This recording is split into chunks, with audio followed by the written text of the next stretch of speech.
Okay. Alright, yo, David, tell me about the thing where the age and all that, the education. Okay. So basically, how they design the education system is exactly the same way how they designed the factory system, going back way into the 1900s, 1800s, into the different plants constructing cars in assembly lines, right? Basically, they don't exactly assess a child on his actual knowledge and wisdom that he has simply manifested from his parents or family, but just places that child in a certain grade depending on his or her age, which is completely bogus because a child can be completely smart or completely out of his own, I guess, age and grade.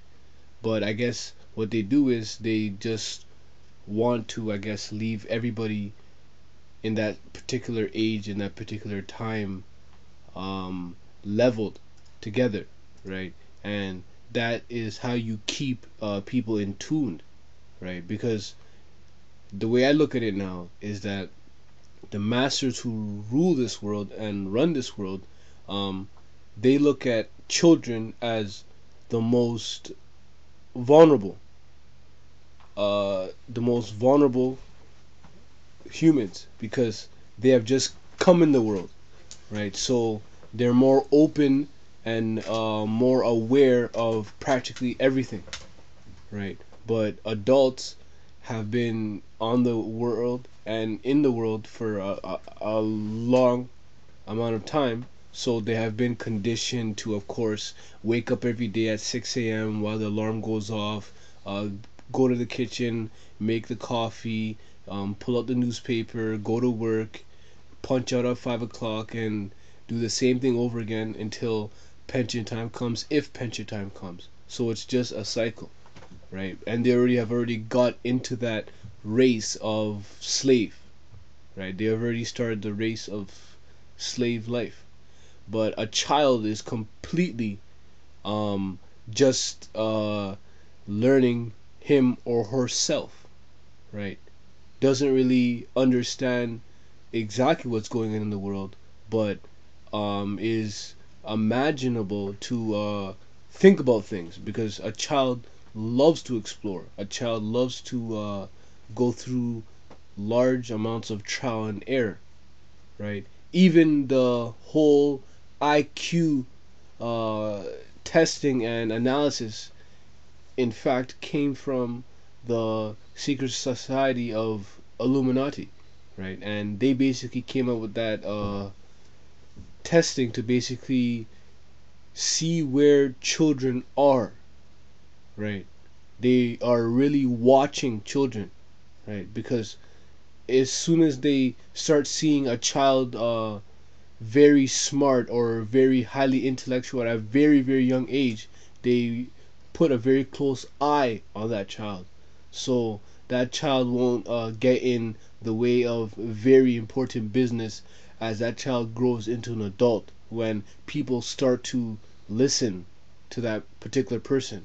So children are very precious in this system because they do hold a very outbreak to this corruption that's going on for thousands of years, and they designed that whole elementary system based on new children coming in and basically being cloned the exact same way the old generation has been, and basically make sure that the new people coming in never look back at what has happened to the old generation and check out their problems. Because I always once said, right, that a generation who doesn't look back at previous generations to see or clarify their errors will be inclined to repeat it and keep the cycle going. And that's what we see today.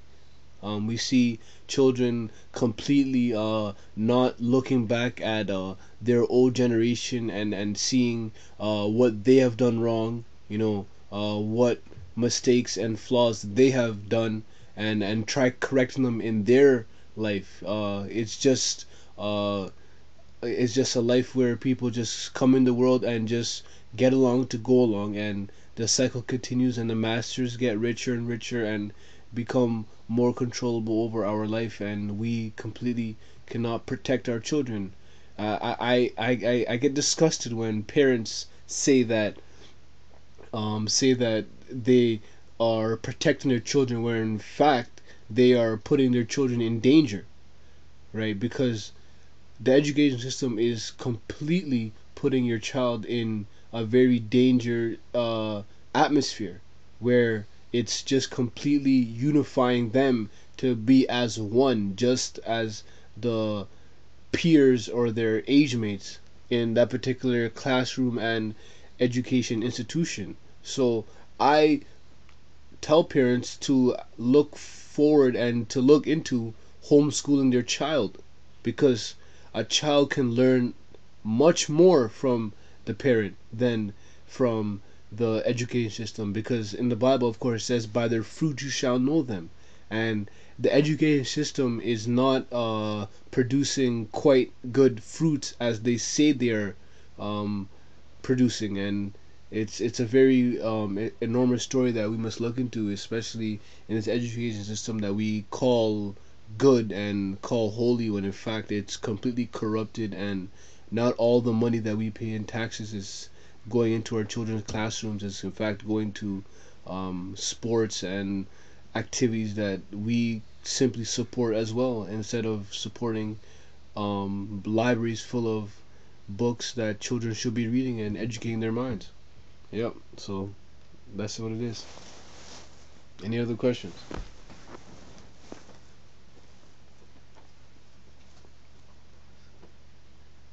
Okay, what are your thoughts on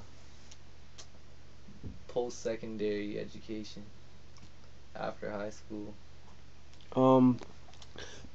Well, in that whole concept of post-secondary education, if you haven't noticed, or if you haven't took the time to do the homework and realize that post-secondary education simply comes from Rome, right? College comes from the collegia, right? The Roman College of Cardinals, right? So that whole philosophy of college and university comes out of Rome. I don't care where that college or university is, anywhere in the world, that whole philosophy of college and university comes from Rome, period. That's the bottom line to it all.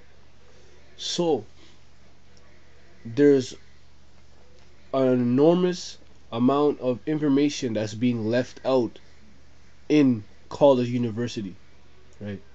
They are not really teaching you the exact knowledge and the hidden knowledge that it becomes very, very fascinating, right? And it really teaches you the truth, right?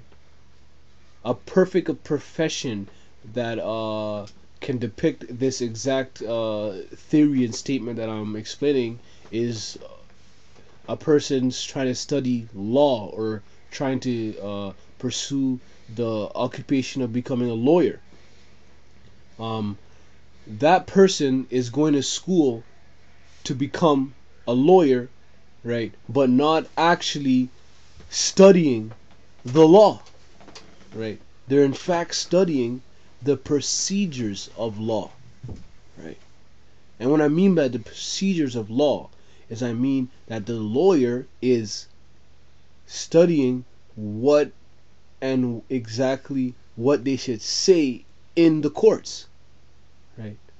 That's why judges allow only lawyers to speak in front of the court. You can't speak in the court, but the lawyer can, because the lawyer knows the exact uh, codes and law codes and justice codes to speak upon in the court that you know nothing about. So they speak based on procedure, right? They know exactly what to say, when to say it, right?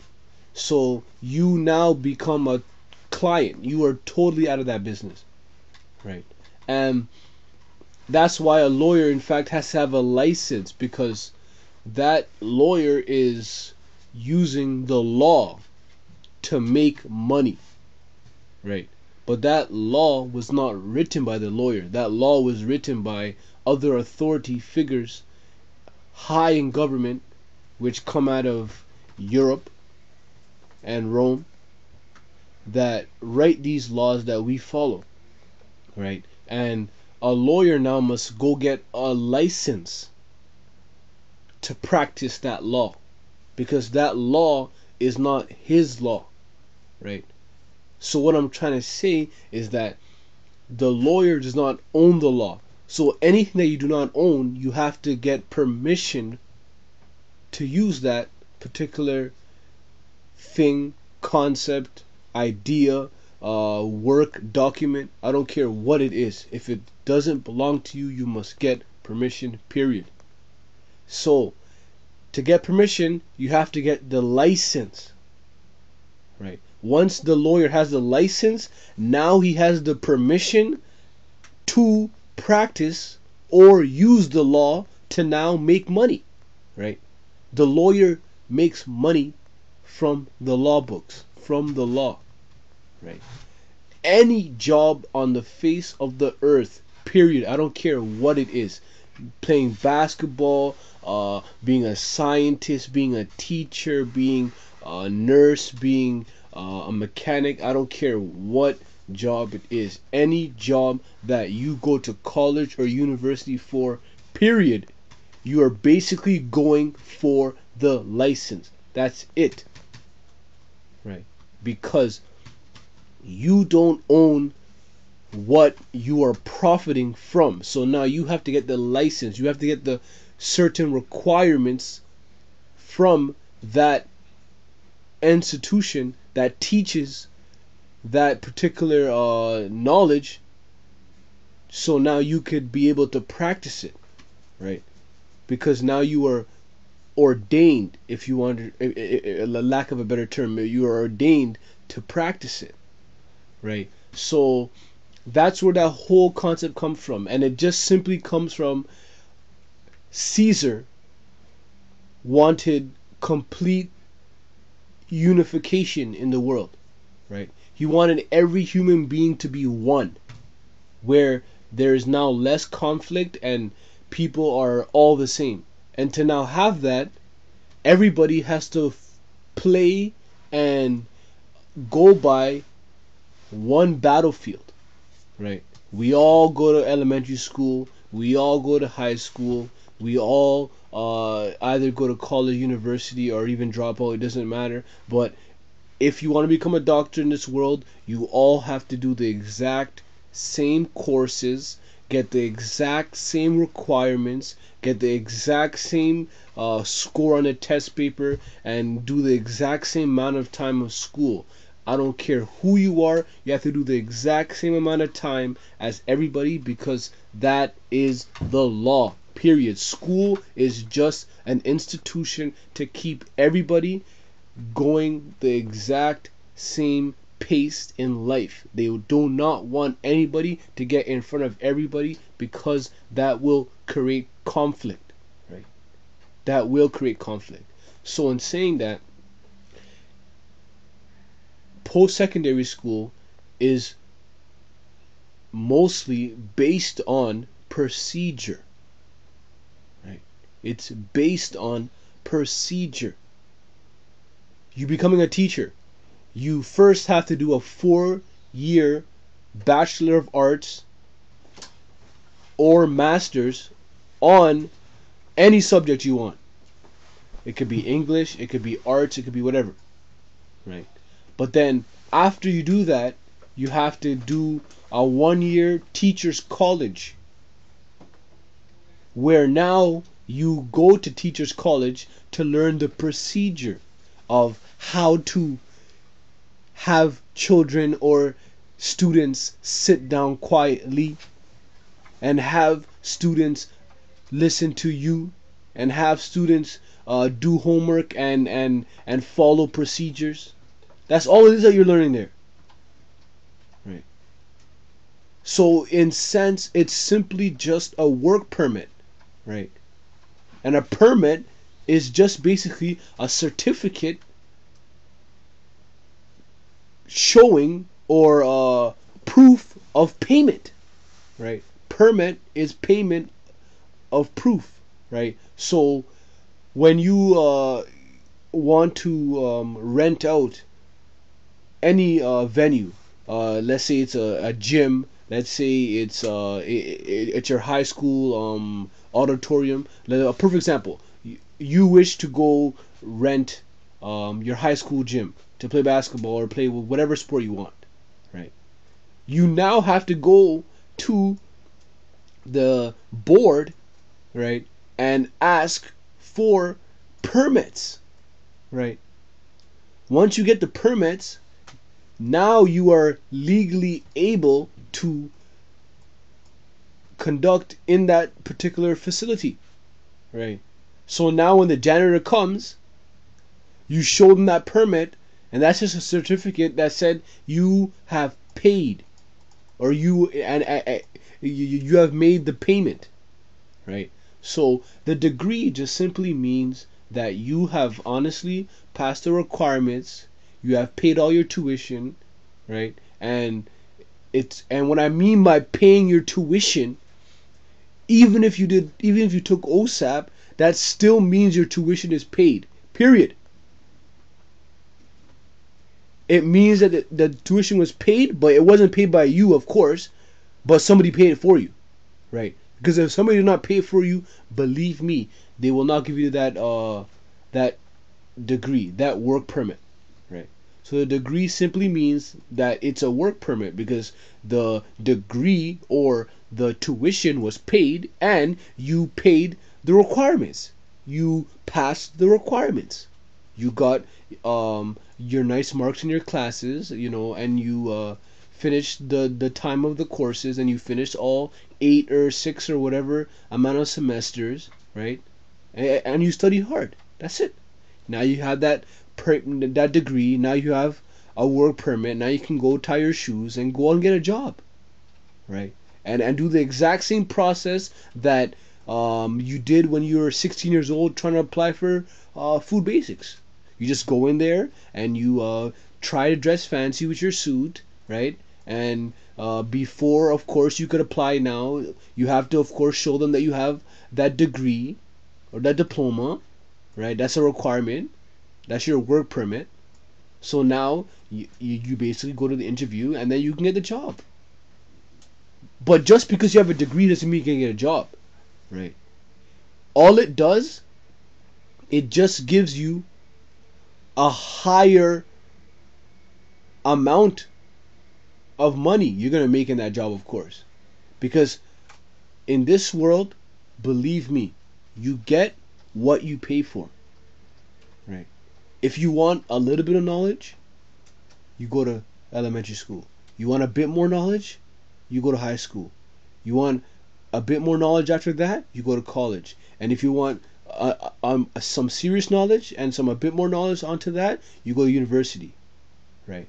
But if you want the absolute solitary, true, sacred knowledge, you must do your homework and just do something that you have never done in your life, and that is go to the library and open books and spend about 6, 5, 8 hours, just a couple of hours, on where government, religion, all of these systems come from, especially religion, because that is the bottom line on everything. Yeah, that's it. Any other questions? All right, David. Who runs the world? Okay. That's a very extraordinary question, right? For me to answer, right? But from my actual study and reading of Homer, right, I have realized that the world itself, right, has different power bases, right? Religion, government, different systems, corporations, right? They're all power bases with billions and trillions of dollars, banking, and they're all fighting against each other to do one thing and one thing only, and that's to rule the world. But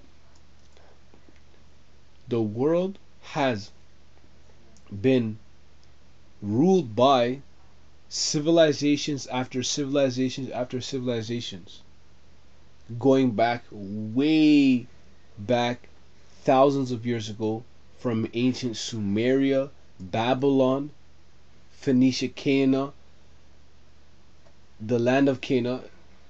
The Phoenicia, Cana is the people, but the land of Cana, ancient Egypt, Rome, Greek, and now into our Western civilization of America. But today, the Vatican still rules this world. Today. Because for about 1600 years until present day as we're speaking, the Vatican is the complete power base of this world. Everything leads to the Vatican, period. The Pope is, in fact, the actual boss on this earth because everything leads to him. But there are other financial dynasties and banking dynasties who finance the Pope. And in fact, there's an other side of the Vatican, which is uh, actual operation running in the Vatican, which is has to do with the has to do with the chief general of the military aspect of the Vatican, and that has to do with the Black Pope. Right. There is in fact a Black Pope and a Pope. The Black Pope is in charge of the military aspect, which is in charge, in fact, of the Jesuits. Do research on the Jesuits because the Jesuits are a very, very occult order coming out of the Vatican, which has to do with planned terrorism, right? Planned wars, planned conflict in world affairs, period.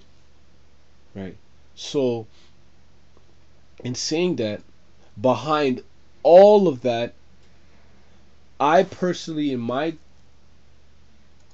conclusion, I believe that this world, in fact, is not ruled by human beings. Even though, yes, of course, when you lead all the links, it all goes back to the Vatican. It all goes back to Rome, period. Rome has ruled Europe for 2,700 years. First under Caesar and then under the Vatican. And Europe has ruled the world.